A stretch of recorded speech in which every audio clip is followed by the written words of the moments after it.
it also felt really good because it had sort of validated a 12-year rowing career that I had this goal of training in the Olympics, or training for and then rowing in the Olympics for over half of that career, I would say.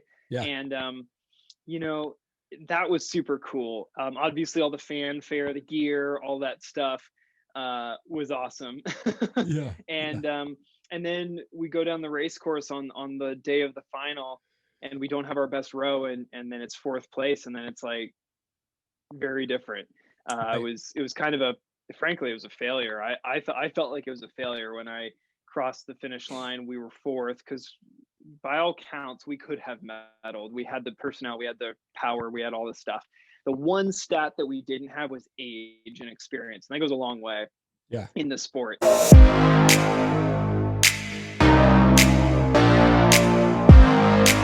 Hans, you're an Olympic rower, you're a podcaster, you're a real estate agent, tons more. Thank you so much for your time, man. I appreciate it. Man, Eric, I appreciate you having me on. It's an honor to be here. I would like to go back with my shows. Like, where did you grow up? What was childhood like for you? Gosh, I would say it was pretty normal, pretty standard childhood by all counts. I was raised kind of upper middle class, I guess, in a pretty nice, neighborhood. Most of the time, both parents at home. Got to do all the activities. Had a younger sister. Had a lot of good friends, and that's normally where the movie takes it into a different direction, right? It all seemed well, and then something happened, right? But no, I had a really supportive childhood. My biggest hurdle as a young person was my learning disability. I really struggled in school, like spelling and long division and all that stuff, like second, third, fourth grade. That was really, really tough for me. And obviously at that age, kids are ruthless and they make fun of you, and it hurts your self-esteem and all that kind of stuff. Totally. Fortunately, I had a program at the school. I was at a private school. They had a program, and the teacher recognized that I could probably be benefited from this program. So I ended up getting put into the special program, which again, not really good for the psyche and for the reputation with all the other kids, but absolutely was the right call and the right decision. And sort of on the positive side here, I was a really good athlete by all counts. Okay. I grew really late, but I was always pretty fast. I was always very competitive. I always wanted to play sports. And a lot of the other kids hit puberty before I did, but then later we'll get into this, but I caught up to them. Right. Yeah. Oh, that's awesome, man. Who would you say was your biggest influence as a kid? Man, biggest influence. Well, definitely both my parents. Yeah. For a variety of reasons, because they were, they're the first influence you see. But yeah, big, I had a variety of family members. I can't say that I had one in particular. I mean, I liked, my dad was once I kind of became conscious of this, my dad was an attorney and he worked for himself. My mom was a dentist, owned her own practice and sold it I think when I was 10 to be a stay-at-home. And, so I learned different things from them, and then my grandfathers and, all those types of people. So I guess I had a lot of different influences through family, I guess is how I would answer that question. No, that's perfect. And like I mentioned, you're an Olympic rower. Rowing is such a physical and intense sport. You have to be in sync with your teammates at all times. Well, what about rowing drew you to the sport? Okay. So we started it as a family activity to do as the four of us during the summer. And it was just kind of a fun thing to try. Because in Seattle, for anyone who's ever been there, there's water almost everywhere you can see. And rowing, a lot of rowing happens on that water. So it's very visible as opposed to other cities in America where it's not as visible. So people knew about it. And we started it as like a fun family thing for, afternoons during the summer, and did that a little bit. And then I got kind of roped into the junior program for the summer, and then I did the fall program because I was not playing a sport at that time. Again, going back to the I grew late thing, basketball, football, I played it all. And then I was good in 4th, 5th grade, and then everyone grew. And when you're trying to tackle someone and you're the smallest and the oldest kid, it doesn't work so well. Right. So So I grew out of all of that and found rowing because I said, hey, it's not contact. It's based on, team effort and working together and all that stuff. Let's give this a shot. And I really didn't like it in the beginning. I really thought about quitting multiple times, in fact, because as you know, I've seen you on Instagram rowing, man, like it's grueling. You get on that machine and it can just eat your soul if you let it. Totally. And it was doing that to me the first year, but luckily all the older kids and my coach saw that I was good and I could be good, and they encouraged me to keep going. So I did. And then that first race in the spring. So you start in the fall and you go all the way through the winter and it's all dark and stormy and stuff. And then you get out of and then it starts to get lighter and it's a little warmer out and it's all nice. And then you go race. And that's when the fun happens in the sport. And the race I can remember, the first one was 1,000 meters on Green Lake, which is a small lake in the Seattle area. Yeah. And it was like the frostbite regatta or something, aptly named because it's so dang cold. But our boat was like in this back and forth battle down the race course, and something clicked with our boat in like the last little bit, and we surged ahead and won. And like that was the moment I got the sport. And then from then on, it was just game over. It was all rowing all the time. Yeah. Well, and then you end up competing in the men's 8 rowing event at the 2016 Summer Olympics. USA came in 4th that year. Did. What was that Olympic experience like for you, though? Leading up to the race, it was sort of a surreal. It also felt really good because it had sort of validated a 12-year rowing career that I had this goal of training in the Olympics, or training for and then rowing in the Olympics for over half of that career, I would say. Yeah. And that was super cool. Obviously all the fanfare, the gear, all that stuff was awesome. Yeah. And then we go down the race course on the day of the final, and we don't have our best row, and then it's 4th place, and then it's like very different. Right. It was kind of frankly, it was a failure. I felt like it was a failure when I crossed the finish line. We were 4th because by all counts, we could have medaled. We had the personnel, we had the power, we had all this stuff. The one stat that we didn't have was age and experience. And that goes a long way in the sport. But we were the youngest crew on average by like 4 or 5 years. Something, it was like pretty substantial. And when you have an average crew age of 26, maybe, whatever we were, 27, that's a big difference, and a lot of years on the international circuit. So so basically the next week, because rowing is a first half sport, first week sport, and then the second week you just go to parties and like get your badge gets you in everywhere. And still went to a few parties and went to some events and saw Usain Bolt run the 4x1 or 4x2 or whatever it was he was running. Super cool. Did some fun stuff like that, but ultimately I walked out of there feeling pretty miserable, frankly. Okay. Wow. Man, I mean, you guys, I think if I read it right, you were only like 3 seconds behind the 3rd place, boat there. And I mean, for you guys being as young as you were out there, you guys did awesome. So I'm proud of you, man. Thank you so much for going out there and doing that, man. That's awesome. Yeah. And that's the thing of like, at that level, it's a couple seconds, it's a couple percent here and there. And at the speed the boat's going, 3 seconds feels like a really, really long way, because that's a lot of ground to make up because the boats are going real fast. Right. But yeah, man, it was an awesome experience. And fast forward, I kind of worked out of that funk through some therapy and some other stuff, and now view it very differently than I did when it was fresh in that moment. Yeah. Well, I mean, being an Olympic athlete, you are literally the best of the best. How do you train mentally for that experience? There's a couple things. I mean, number one is knowing that there's almost nothing that's going to prepare you for it, and you have to just sort of take it in stride. Yeah. But beyond that, beyond the stuff you can't control, it's being as prepared as you possibly can, and knowing that you really turned over every stone to put yourself in a position to perform well when it matters, because you get 3 races down the race course, and that 3rd one's the one that obviously matters the most. So it's not like you're playing multiple games and you can have a redemption round and all that kind of stuff. It's not that's not how it is. Yeah.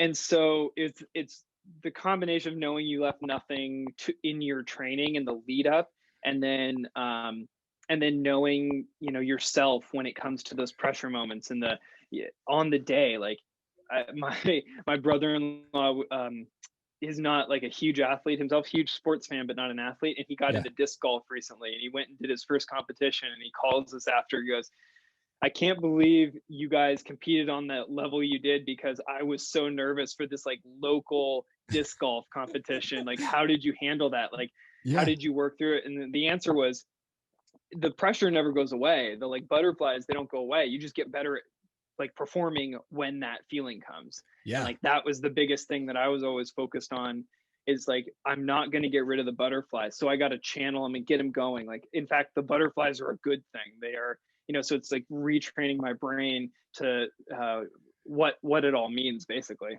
Yeah. Wow, man.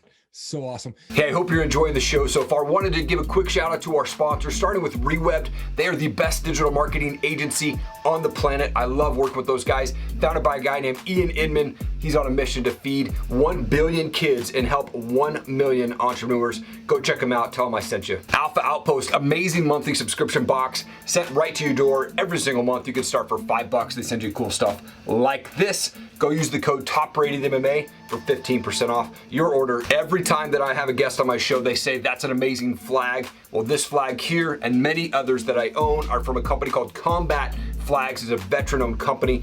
They're on a mission to donate as much money as they can to stop soldier suicide. It's an amazing organization. Go check them out, Combat Flags. I wanted to shift to real estate sort of stuff here. You're the top 2% real estate agents in the East Bay, top 10% in all of Northern California. Congratulations, by the way. That's awesome. Why did you decide to get into real estate, and what's the market look like down where you're at? Yeah, man.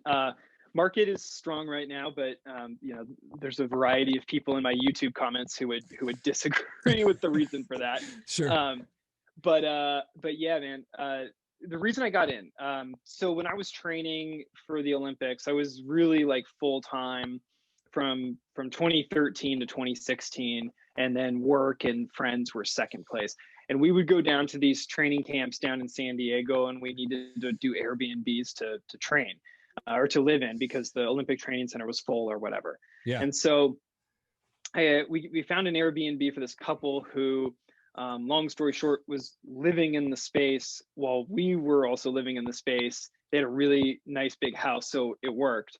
And I started talking to them because they had tile samples out on their counters, and they were like home during the day, and he was training for an Ironman. Oh, wow. And I was like, what do you guys do? Exactly. Yeah. This lifestyle looks pretty good. Yeah. And he's like, oh, we're in real estate and we also flip houses. And I was like, interesting. Because I was always interested in real estate. I had a huge background more on the commercial side with my dad, and then my mom's grandfather and some of my uncles. Anyways, I always knew that was somewhere I wanted to explore. So after Rio, stayed close with these guys, these Airbnb hosts, Car and Christian. And they just said, come down to San Diego. We want to talk to you about our business and you know, see if this might be something for you. So at the end of those 2 days, we just decided, like, yeah, let's give this a shot. Let's see what we can make happen here. And that was my entry officially and formally into real estate, was being a team leader for a satellite office, using all of their San Diego backend and VAs and all that stuff just up here in the Bay Area.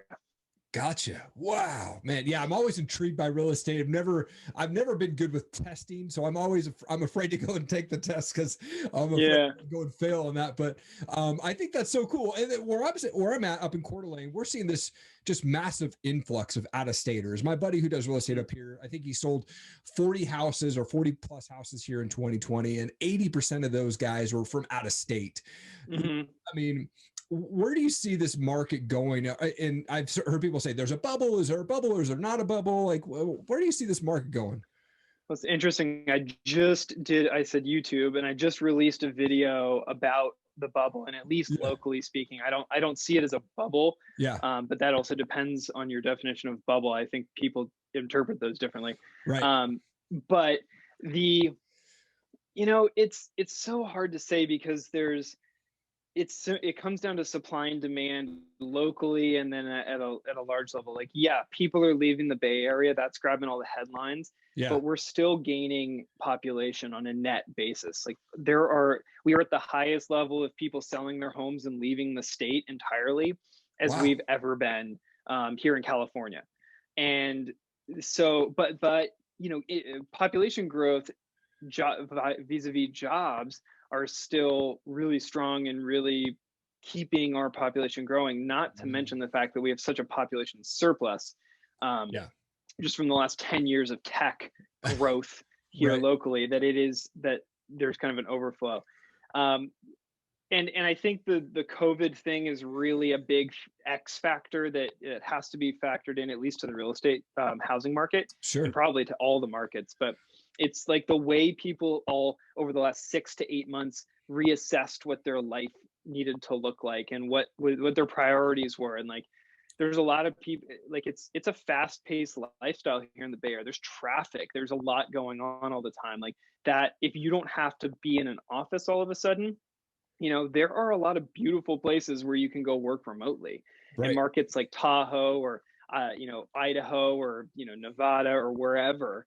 Now that people can be remote, I have clients who are moving to Portland early next year, stuff like that. Like, people are really reassessing what their lives can look like as a result. And I think that is, aside from all the job growth and all that other stuff, is one of the biggest factors that can't be spreadsheeted. And that's the one that I'm noticing is the biggest one right now. Interesting. So interesting. I want to talk about your podcast, because you have this awesome podcast called Another Way to Play. I had the pleasure and honor being on your show, man, and you really highlight some amazing guests on there. But why did you decide to start this thing? And for those who don't know, what's your show about? Yeah, so actually, since you've been on it, we sort of retooled it just a little bit. Same title, still called Another Way to Play. You can find it obviously anywhere that you're listening to this show. Yeah.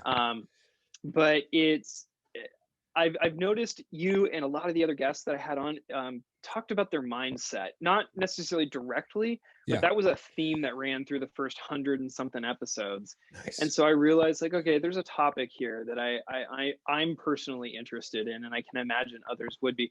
So I try and focus more on how people develop their mindset, the stories, the anecdotes, the lessons that they learned along their path to like alter their mindset, whether it was looking at, the way their failure as an Olympian, turning that into a blip on the radar and part of their process as a part of the whole process in my case, or, whatever it is. And that is really at its core what I try and get to in, the 30-ish minutes that those podcast episodes run. Yeah. Oh man. So cool, dude. I was looking at your website, and you have this thing on your website that really just kind of stuck out to me, but you say, I'm fascinated by the constant pursuit of excellence. I love this, man. And you've competed in the Olympics. You're a very successful real estate agent. You have this podcast, but what are you pursuing now? It's continued pursuit of excellence as a real estate agent, and as a business person in general. I'm involved in another venture that is podcast related called Streamline Podcasts. And that's been a lot of fun, and just learning, how to manage a team, how to work with people overseas, how to like manage clients in a different way. Cause these are, $200 transactions as opposed to, multi-million-dollar transactions that I'm doing as a real estate agent. So it's so really that. And then aside from this, I was actually asked this question, I think last week on an interview, and he was talking about like, how did being a competitive athlete help you in the real estate world, and did it ever hurt you? Right. And so one of the things I've really started to do, and I've done it almost every day, definitely not every day, but I've started a meditation practice. And that's for me trying to be as mindful and present as I can, and then having as positive of an attitude as I possibly can relative to what is here and in front of me.